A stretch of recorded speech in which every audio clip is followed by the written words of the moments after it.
Frères d'ici et d'ailleurs, soyez tous bénis dans le nom puissant de Jésus-Christ de Nazareth. Nous vous saluons parce que nous savons que vous allez tous très bien.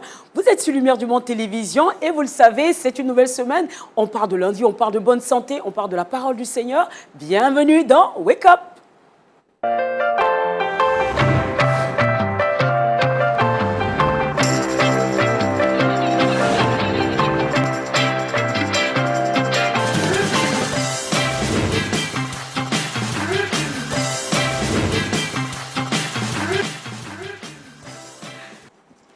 Alors, je ne suis pas seule sur ce plateau. J'ai l'immense joie, l'immense honneur d'avoir encore avec moi et vraiment dans une immense joie, le pasteur Saïd. Bonjour, voilà, très heureux d'être avec vous et toujours avec l'éternel et grand médecin du cœur. Pasteur, vraiment, il faut que cette énergie-là, que le Seigneur me la communique parce que je ne sais pas comment vous faites. Vous avez fait exprès les deux robes rouges? Pasteur, en fait, c'est pour allumer le feu de cette joie que vous nous communiquez, en fait. Oui, en fait, cette joie, elle provient d'un aliment qui est extraordinaire, qui est l'ananas associé au lait de coco.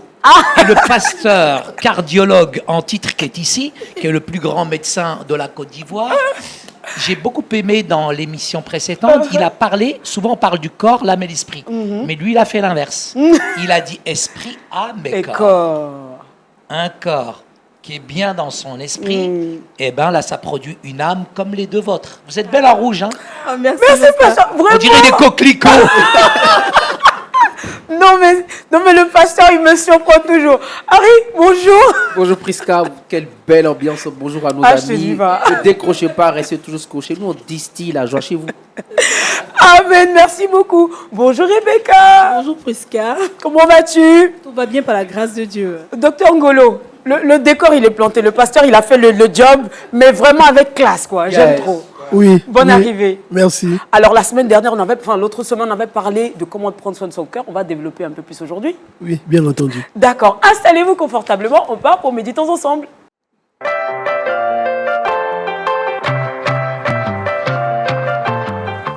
Pasteur, la méditation. Oui, alors je reprends le psaume 13. Figurez-vous que il y a quelques semaines, j'ai reçu des emails, des coups de fil, des téléphones du monde entier suite à l'émission que j'ai faite justement sur le psaume 13. Un succès de ma... C'est pas vrai. Hein. Pasteur Ibrahima, il a dit, il ne faut pas mentir. Hein.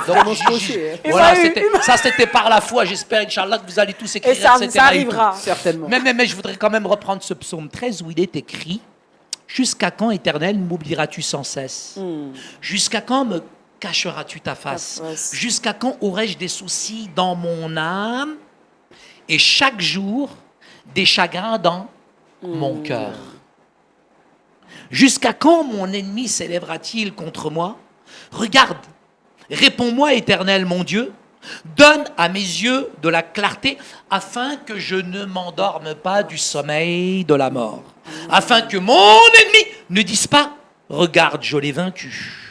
Moi, j'ai confiance en ta bonté. J'ai de l'allégresse dans le cœur à cause de ton salut. Amen. Je chante à l'Éternel parce qu'il m'a fait du bien. Amen. Juste vous dire que cette prière, cette plainte, elle est inscrite véritablement dans un schéma. Quand on prie, il est important de déposer les choses et de ne pas les reprendre à la fin du culte ou de la réunion sur la guérison et sur la délivrance. Mais par la foi, je dirais que la plainte n'a jamais le dernier mot. Parce que parfois, il se peut que si nous poussons un petit peu trop loin cette plainte, elle ne se transforme en violence et que cette violence, finalement, elle se tourne contre les autres ou alors elle se tourne contre nous-mêmes.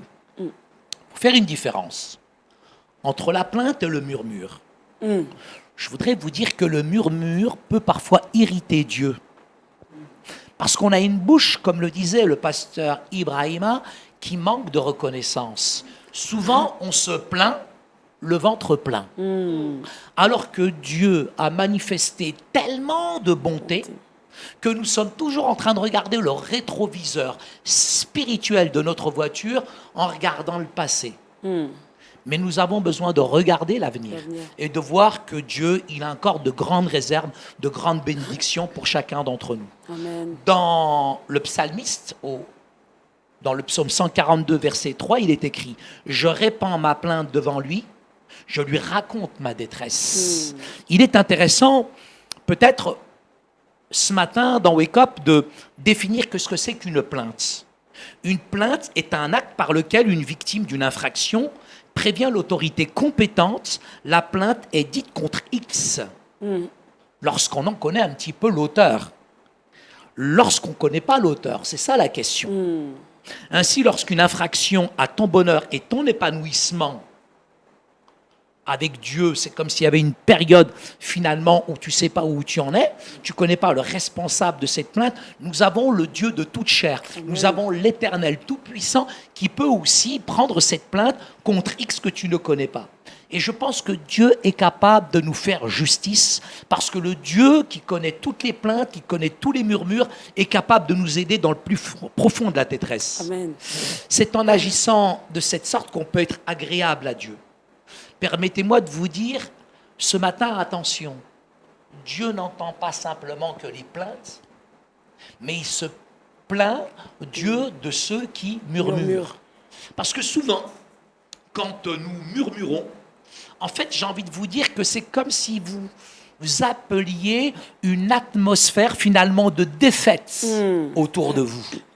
Et vous n'amenez pas un langage de foi, vous ne ramenez pas la foi, mais vous ramenez plutôt une atmosphère négative. Souvent dans la louange, dans l'adoration, dans les moments de prière, il est important, je ne suis pas dans la psychologie positive, je suis face à un médecin, mais nous devons quand même changer de langage et changer notre manière même de prier. Moi, j'ai une personne, docteur, qui m'appelle quasiment tous les jours et qui commence négativement. Je lui ai raccroché au nez et je dis, écoute, maintenant, si tu m'appelles, c'est pas pour me dire que tu as mal à la tête, que ça va pas, et pourtant, quand tu vas bien, pourquoi tu m'invites pas au restaurant ? Oui. Tu m'appelles que quand ça va mal. J'en ai marre que tu m'appelles quand ça va mal. Et quand tu vas bien, appelle-moi qu'on aille faire un bon restaurant. Arrête d'être radin. La reconnaissance, la gratitude aussi. Donc, ce que je voudrais dire, c'est que chaque fois que vous murmurez, vous amenez la défaite. Mais à chaque fois, elle grandit finalement, cette défaite. Et vous ne voyez finalement qu'elle. Donc, on a besoin plutôt de développer un langage de foi. Et quand finalement vous vous plaignez, j'ai remarqué une chose. Autour de nous, il y a des gens qui se plaignent et il y a des gens qui s'agglutinent comme des abeilles autour d'eux et chacun en train de gémir. J'ai fait l'expérience docteur. Nous sommes avec un docteur. Est-ce que docteur, le cœur ne guérit pas plus vite quand vraiment, déjà dans nos têtes, à l'intérieur de nous-mêmes, dans notre mentalité, dans notre morale, on est quand même positif. On est beaucoup plus joyeux. J'étais à l'hôpital aux États-Unis, ils ont enlevé un intestin qui faisait au moins 10 km à un ami américain. Et je suis arrivé très en retard, j'étais vraiment désolé, je transpirais, je me suis excusé, et il m'a dit, Saïd, t'arrives en retard, je suis vraiment désolé pour toi. Et lui, on lui a envoyé un rein, on lui a envoyé le rein, on a tout enlevé, il se plaignait pas, il était heureux, il était joyeux, il a guéri plus vite que moi alors que j'étais en retard. Je suis allé voir un Français. Un Français qui avait subi une opération. Mais même dans sa maladie, il était classe. Il était joyeux, il était heureux. Je suis allé voir une Marocaine à l'hôpital. Mon Dieu, c'était la fin du monde. Mais elle est encore plus que malade que moi, celle-là. Je suis allé voir un Ivoirien qui était malade. Mon frère, c'est même pas la peine. Alors lui, j'avais l'impression qu'il portait toute la planète sur son dos. J'avais l'impression qu'on lui avait scié les dans la tête, etc. et tout. Mais arrêtez de murmurer. Arrêtez de pleurer. Ayez un langage de foi. Transpirez véritablement la foi. Amen. Tous ceux qui vivent dans les murmures, dans les complaintes, vivent dans la défaite. Mais ceux qui vivent dans la louange, dans l'adoration, ils vivent dans la victoire. Amen. Donc faites très attention, choisissez. Soit c'est une plainte, soit véritablement, ce sont des murmures. En tout cas, j'ai envie de vous dire que les murmures ne vont pas vous édifier, ne vont pas vous aider. Par contre, un langage de foi qui vit la foi, ça va vous aider à grandir. Amen. Texte dit ceci aussi. Regarde, réponds-moi, Éternel mon Dieu, éclaire mes yeux afin que je ne m'endorme pas, afin que mes yeux ne disent pas je l'ai vaincu et que mon adversaire ne se réjouisse. Les psaumes, effectivement, sont certes des prières, Mais j'aime le texte parce que de Laurent, il passe de la dépression au bonheur. Et on voit finalement tous les débuts du psaume. Mais regardez la fin, c'est la fin que tu vas citer, Rebecca, c'est très intéressant. À la fin, il y a un déclencheur. Qu'est-ce qui se passe? La demande, elle est précise, dans la prière, elle est concise, mais tout d'un coup, le regard s'illumine, nous voyons de la lumière. Tout le début des psaumes, Maasai, il est chaotique, neurasthénique, c'est kafkaïen, c'est déprimant, mais il y a quelque chose qui se passe. C'est que nous avons besoin simplement d'être à l'écoute. Amen. Nous n'aimons plus être seuls. On est pollué par tout ce qui est sonore. On est absorbé de toutes parts. Et de temps en temps, Dieu nous a donné une bouche, mais il nous a donné deux oreilles. Il faut faire silence à l'intérieur de nous et laisser la puissance de la parole véritablement nous éclairer. J'aime bien parce qu'Aristide, tu avais cité ce texte qui est très important dans le psaume 119 au verset 105. « Ta parole est une lampe à mes pieds, elle est une lumière sur mon sentier. » L'Éternel, il est la lumière. Il est le salut. Amen. De qui aurais-je peur? De qui aurais-je crainte? Et on voit que le brouillard, on voit que les ténèbres peuvent se désépaissir par la puissance de la parole. Et c'est elle qui nous amène avec un cœur qui est vraiment reconnaissant et qui nous aide même parfois à guérir plus vite.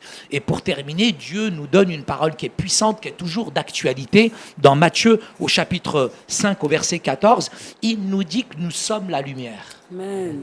Amen. Nous sommes la lumière qui peut éclairer tout homme. Être la lumière aujourd'hui dans le monde dans lequel on est, c'est s'opposer à toutes ces forces du mal, à ces forces chaotiques qui sont en train de détruire finalement notre monde. Et nous avons besoin, nous, en tant qu'enfants de lumière, véritablement faire luire cette lumière qui éclaire tous les hommes. Et à quel point dans cette société dans laquelle on est, aujourd'hui on communautarise, on catégorise, on met les gens en opposition. C'est même aujourd'hui le règne de la peur. Figurez-vous, j'ai pris l'avion pour venir ici à Abidjan et arrivé à un moment, je me permets de vous dire, voilà, à 55 ans, c'est la prostate, docteur. J'ai couru pour aller aux toilettes et au moment de courir pour aller aux toilettes, tout l'avion était en panique. Ils avaient tous peur. Un arabe qui court dans un avion, c'est quand même dangereux en ce moment, quoi. Donc, qu'est-ce qui nous tient? Finalement, c'est la peur ou c'est la foi? Qu'est-ce qui dirige ta vie? Qu'est-ce qui contrôle ta vie aujourd'hui? La foi. Amen. La foi, ce matin, dans Wake Up et Wake Up et Wake Up et Wake Up Church, c'est de vouloir donner une nouvelle dimension spirituelle à ta vie. Et au lieu de commencer avec des murmures, même si ta plainte, elle est légitime, dépose-la au pied de la croix et ce grand avocat, ce Dieu qui est tout puissant, tu peux porter plainte contre X, lui, il sera ton juge, il sera ton maître, et véritablement, tu pourras dire à la fin du verset, mon Dieu est grand, mon Dieu est puissant, il n'a pas changé hier, aujourd'hui, éternellement, il demeure le même, et tu peux regarder l'avenir sereinement. Que Dieu vous bénisse, et l'alira, à très vite. Amen. Que le nom du Seigneur soit béni. Nous sommes enrichis, nous sommes reboostés vraiment pour toutes ces personnes-là qui traversaient des moments difficiles. La réponse, elle est là, le pasteur l'a dit. Il faut s'accrocher au Seigneur, il faut croire. Arrêtons de murmurer. Vraiment, nous les chrétiens, il n'y a pas plus grand personne qui aime murmurer que nous. C'est-à-dire que les autres, même qui font le fétiche et tout, ils ont confiance en leur truc. Mais nous qui avons le Seigneur qui est le maître de tout, le Tout-Puissant, on passe notre temps à nous plaindre. Alors que le simple fait d'être en vie, être assis devant vous là, c'est tellement une grâce que Dieu nous donne de pouvoir être reconnaissant en tout temps. On part maintenant pour Culture Actu.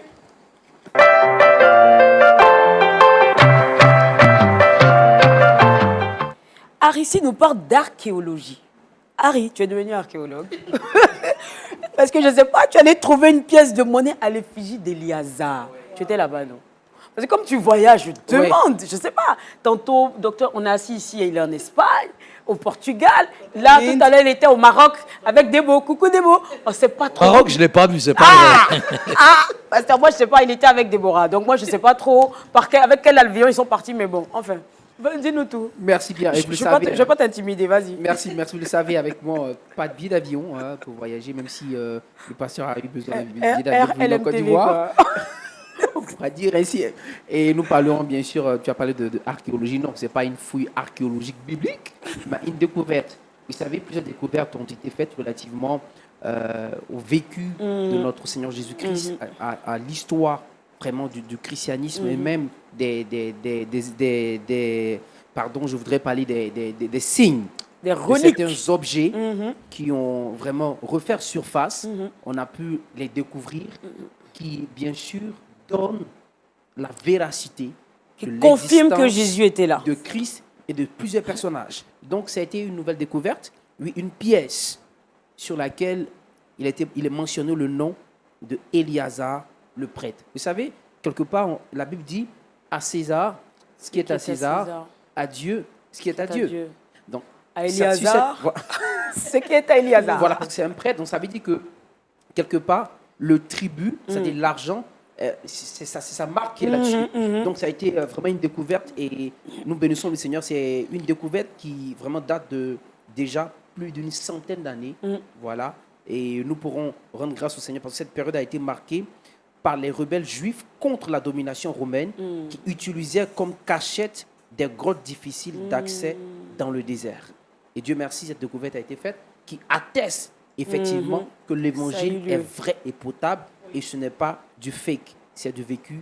Jésus-Christ est réel et les traces sont encore palpables. Amen. Amen. Merci beaucoup. Et on sait que vraiment, que vous le croyez ou non, Jésus, il a été, il est et il demeure. Amen. Et maintenant, c'est bonne santé.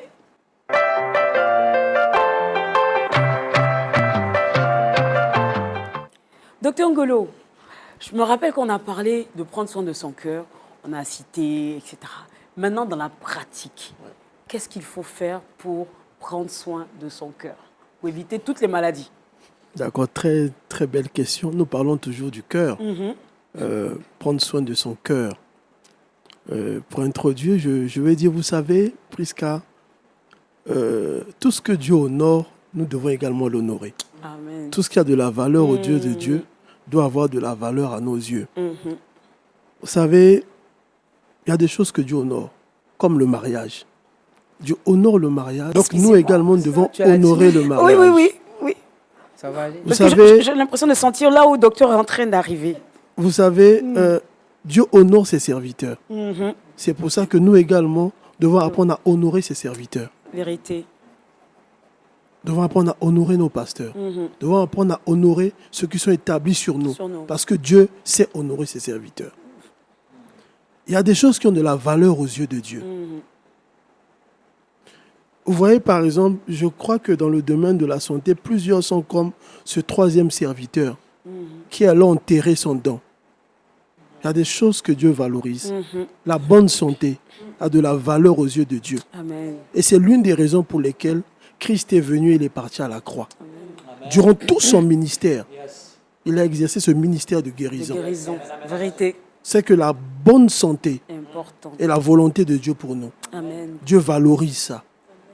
Et nous également, en tant qu'enfants de Dieu, si nous voulons parcourir les nations, si nous voulons être une source de bénédiction pour les nations, parcourir les villages, les villes et les nations, nous devons également valoriser la santé que Dieu nous donne. Amen. Et il y a plusieurs, je crois qu'il y a plusieurs qui ont enterré la bonne santé.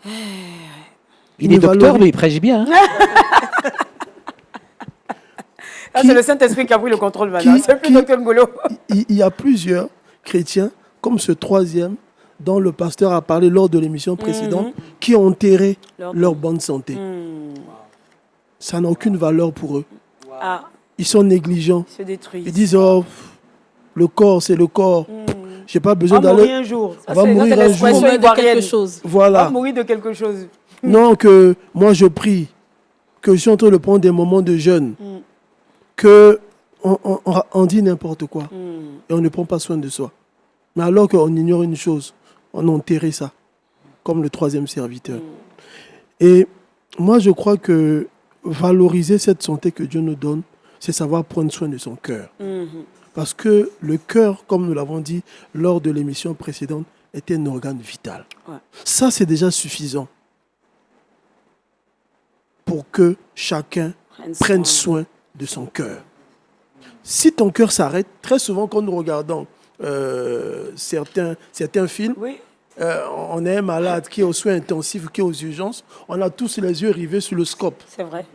Tic, tic, tic, dès qu'il s'arrête, dès qu'on voit le tracé plat, tout le monde panique. Tout le monde panique. Et c'est la même chose. C'est la même chose. C'est pour ça que Dieu nous demande également sur le plan spirituel de garder notre cœur. C'est vrai. Si notre homme intérieur s'arrête, c'est fini. Hein. C'est l'obscurité totale. Et c'est la même chose. Le cœur est un organe vital.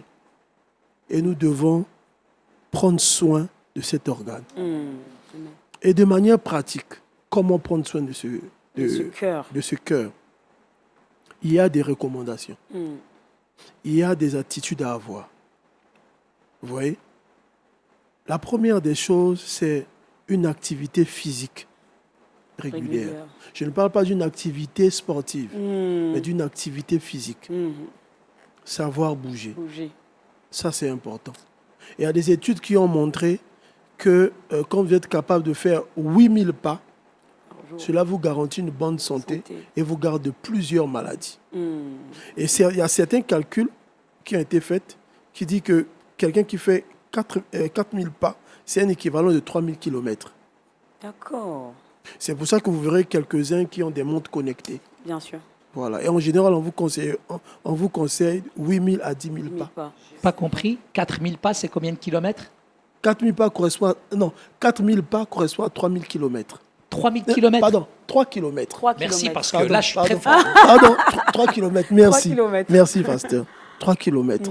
Donc, l'activité physique régulière est très importante. Elle nous permet de lutter contre la sédentarité. Oui. Vous voyez qu'aujourd'hui, nous sommes pris dans une espèce de piège. On quitte la maison, on rentre, on est assis. Devant la télé. On met le bouquet canal. C'est ça. On zappe, on va de chaîne en chaîne. C'est ça. Quand on finit, on mange. Quand on finit de manger, dodo. On prend le portable. C'est ça. Donc, on ne bouge pratiquement pas. C'est vrai. On est sur TikTok et les gens sont tellement malicieux qu'ils nous donnent des vidéos de 1 minute, 2 minutes. Et ça s'enchaîne. Et ça s'enchaîne. Au point où quand on voit une prédication de 2 heures, 1 heure, encore, ça veut dire quoi ça? Et on préfère des vidéos de 1, 2 minutes alors qu'on ne sait pas que c'est un piège. Ouais. Et on rentre dans une espèce de sédentarité. Ouais. Donc l'activité physique régulière est très importante. Le deuxième pilier, c'est l'alimentation. Bien manger. Voilà. Manger équilibré. Et vous verrez le parallèle sur le monde spirituel. Savoir manger équilibré. C'est très important. C'est pour ça qu'on dit qu'il faut manger moins gras, moins sucré, moins salé. Et ça, c'est important, ça passe par là. Voilà. La deuxième des choses, c'est consommer moins d'alcool. Ça a été démontré, c'est dit qu'une femme doit prendre moins de 2 verres d'alcool par jour et un homme moins de 3 verres d'alcool par jour. Mais on ne sait jamais. On ne sait jamais. Génération trop pressée. Voilà. Tout testé. Et donc, à un certain niveau, l'alcool est très toxique pour le cœur. Ouais. Voilà. Le troisième point, c'est d'arrêter le tabac. Nous, c'est ce qu'on demande. On sait que ce n'est pas facile, mais on encourage les gens à vraiment arrêter le tabac. L'un des points qui nous permet également de prendre soin de notre cœur, c'est de lutter contre le stress. Le stress. Vous savez, ça, c'est un fléau. Ouais. Le stress. C'est un vrai fléau. Voilà. Et c'est pour ça que vous verrez que l'activité physique nous permet, est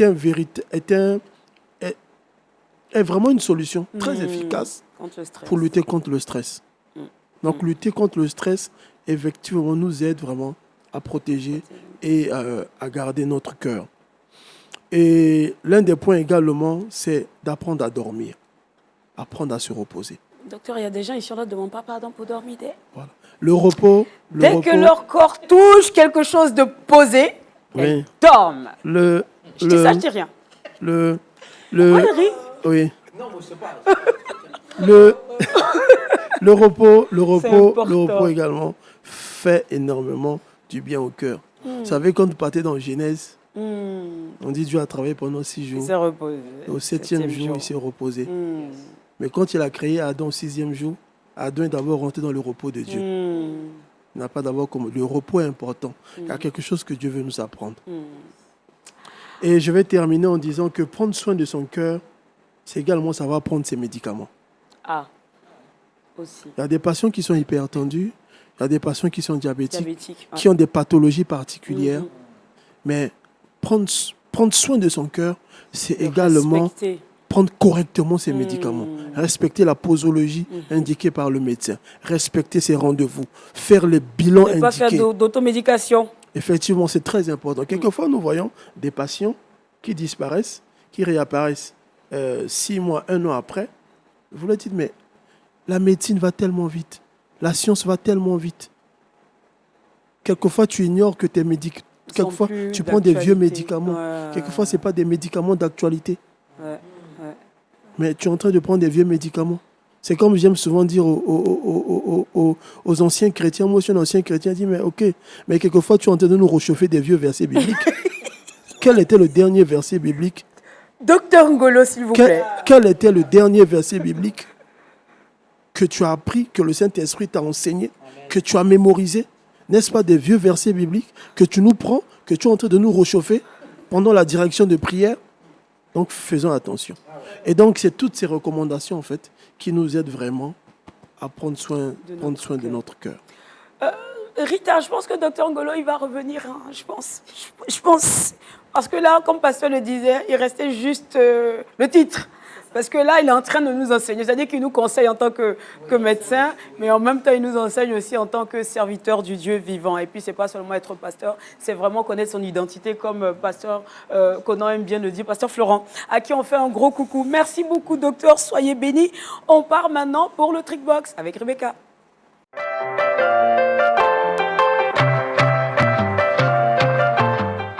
La femme de rouge vêtue va nous parler de carottes. Moi, je suis en orange, elle est là en rouge. Elle nous parle de carottes. Oui, dis-nous la couleur de la la carotte. Mais voilà, j'ai respecté. J'ai respecté le thème de la carotte. Nous, les carottes, on dit que ça rend aimable. Ah. Il y en a qu'on en a besoin. Pour la bonne humeur, vraiment. Pour la bienveillance. Alors, dis-nous tout. Ce que vous devez savoir sur la carotte. Docus carota, de son nom d'origine, la carotte est un légume au goût sucré. Originaire d'Iran et faisait partie de la famille des légumes racines. Elle a été découverte il y a plus de 5000 ans, autrefois utilisée pour la médecine. Tu étais né Aristide? Je ne pense pas. Il y a 5000 ans. Hein. Voilà. Et donc, il faut savoir que la carotte est bonne pour la peau. Riche en bêta-carotène, elle permet de vous débarrasser des boutons. Si vous constatez des boutons sur le visage, il n'y a plus besoin de vous inquiéter. Hein. Il faut juste râper un peu de carotte, le jus obtenu, vous l'imbibez dans du coton, l'appliquez sur le visage, vous attendez 20 minutes, vous rincez et vous le nettoyez à l'aide d'une serviette propre. Super. Voilà. Et aussi, elle est bonne pour garder la ligne, avoir une belle silhouette. Selon les nutritionnistes, il serait conseillé de consommer une carotte à jeun 1 fois par jour. D'accord, pour avoir le teint de débo, pour avoir le bon point de débo. Merci. Il faut manger la carotte, il faut utiliser le jus. Et enfin, la carotte est bonne pour la vue. Selon les statistiques, il faut consommer 2 fois. Pourquoi tu me regardes? Non, parce que là, tu ne veux plus porter les verres. Non, là, docteur Agré, je lui ai dit que je vais pas t'y consulter parce que là, du coup, je ne vois plus bien. Voilà. Parce que j'ai changé même de Bible. Wow. Je suis passée à la Bible grand caractère. Donc, comme je disais, elle est bonne pour la vue. Et selon les statistiques, il faut consommer 2 fois la carotte en semaine. Ça va vous éviter d'avoir cataracte et tout ce qui est ces maladies. Voilà. C'était un peu ça pour la carotte. Merci beaucoup. En tout cas, moi, j'aime beaucoup la carotte quand elle n'est pas cuite. Je la préfère crue. On peut la consommer crue. Voilà, moi, je la préfère crue, vraiment. Quand c'est cuit, c'est... Elle possède encore toutes ses vertus, toutes ces vitamines, etc. Quand c'est cuit, là, ça passe pas trop. C'est pour ça que je ne suis pas très... carotte dans le ragoût, des choses comme ça, non. Ça passe pas. Il y en a qui mettent dans la sauce graine. Arrêtez-moi ça. C'est pas Agba qui me dira le contraire. Alors, on part pour le saviez-vous?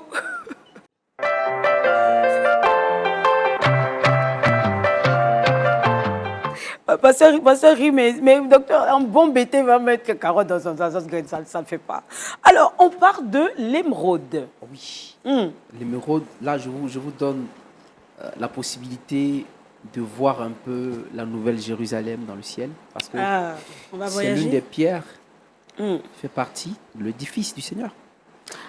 Mais avant tout, on va parler un peu, Je pensais qu'il allait dire qu'il y aurait une pluie d'émeraude dans ce moment-là, tout de suite là. On va parler un peu hébreu. Alors, l'émeraude, bien sûr, en hébreu, on va dire bareket. L'émeraude ou bareket en hébreu est une pierre précieuse du pectoral Docteur, du prêtre Aaron. attends, pardon, pasteur, est-ce que c'est comme ça se prononce? En fait, ça me parle tout de suite parce qu'en fait, barakat, il est placé au niveau du thorax. Et en arabe, en hébreu, en araméen, en tout cas, ça signifie bénédiction. Barakat. C'est une bénédiction. Ok. Voilà. Donc, l'émeraude est la 3e pierre de la première rangée. Là, ils sont en train de parler du temple du Seigneur. Voilà. De la première rangée des pierres du pectoral.